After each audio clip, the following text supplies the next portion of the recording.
What's up, guys and gals? John from the Lunchbox Boys today, bringing you another Magic Minute where we will be discussing winning and losing. First up, we have to concede. A player may leave the game at any time, but if he or she chooses to do so, they will lose and their opponent will win. In most 1 vs. 1 games, players start with 20 life points each, and when a player's life reaches 0, they lose the game unless the card dictates otherwise. As here we have Phyrexian Unlife, which states you don't lose the game for having 0 or less life. And if a player receives 10 poison counters, he or she will lose the game unless the card's ability dictates otherwise. Now, I've seen cards that will remove poison counters, but generally, once you receive 10, it's game over.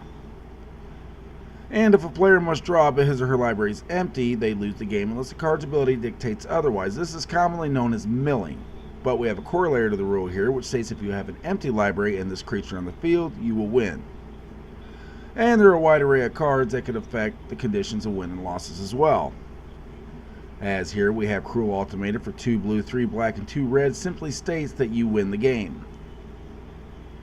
And Platinum Angel for 7 colorless says you can't lose the game and your opponents can't win the game.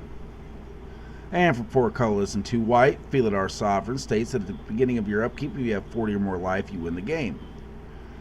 And Near Death Experience says at the beginning of your upkeep, if you have exactly 1 life, you win the game. And Coalition Victory says you win the game if you control a land of each basic land type and a creature of each color. And Intervention Pact, it states at the bottom, at the beginning of your next upkeep, you must pay 1 colorless and 2 white. If you fail to do so, you will lose the game. And that's all the time we have for today, so remember, play on, players.